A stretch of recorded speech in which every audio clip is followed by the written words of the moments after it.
So we're still on the function report. We're looking at number 14. This is concerning housework, chores around the house, yard work. If you look at 14A, it says list household chores, both indoors and outdoors, that you're able to do. So it gives you some examples: cleaning, laundry, household repairs. I wouldn't leave it at their example. So you're like, oh, well, I do household chores. You know,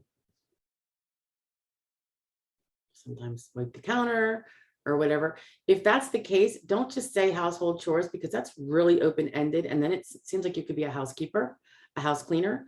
If your household chores are sweeping up if something spills, putting your dishes in the sink or in the dishwasher,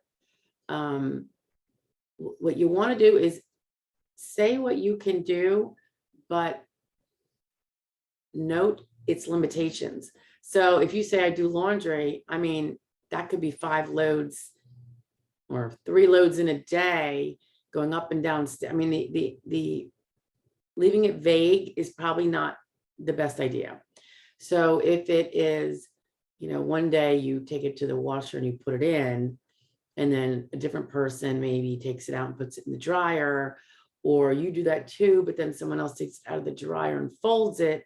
However it gets limited, I'd make sure that was kind of clear. Cleaning, just saying cleaning, that's loaded. Do you crawl behind the toilet? That might look a little inconsistent if elsewhere you're saying you can't get on your knees, that knees are painful. Now, if we live alone, it's hard because you're trying to keep a semblance of the basics done. I get that. If you have friends or family that come over and help you clean your home, you have to put that in there.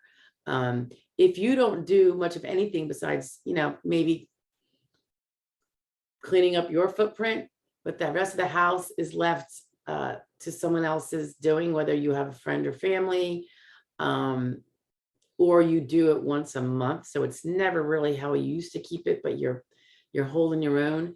Make sure that's clear. Okay.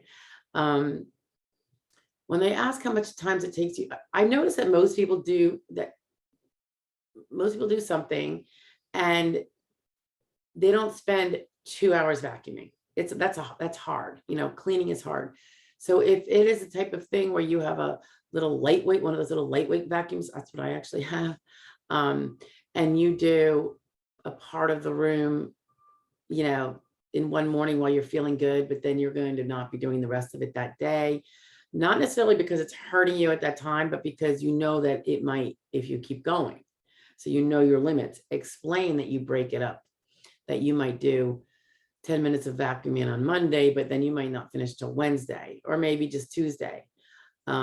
Or if you start the dishes, you do some of the dishes, loading into the dishwasher, if you have a dishwasher, in the morning, and then you do the rest in the afternoon. So you have like a 5-hour gap. If each thing is relegated to 10 minutes of any particular activity, and then you're off to do something such as resting, you have to describe that so that it's known that you're not, because otherwise, seriously, you could be a housekeeper, a house cleaner. You want to show why that is not the case, while also showing what you're still able to do. But when it's done with limitations, whether it's breaks or assistance, or tidying up the kitchen is an all-day event, or it's done between Monday and Wednesday, or it's, every time you use a dish, you actually put it in the sink and get it out of the way, or in the dishwasher. You want to make it clear. Help or encouragement to do these things, that's when you really put down that, yeah, well, my sister or my older child does the vacuuming. I don't do any of it. Or every 2 weeks, my sister comes over and tidies up my house better, or does some of the harder work. You get into explaining. So more is better in this case, in number 14. It says if you don't do any house or yard work, explain why. But the people that don't do any, now a lot of people don't do yard work. Once they become physically impaired, yard work usually entails some degree of weather. There's only a few times a year, right, when the weather may be ideal. So it can be weather related. Cold, ice, heat is really tough on people with physical impairments. But the yard work, most people don't say they don't do any, but you could say here for the yard, the housework that I'm no longer able to do is because I physically can't.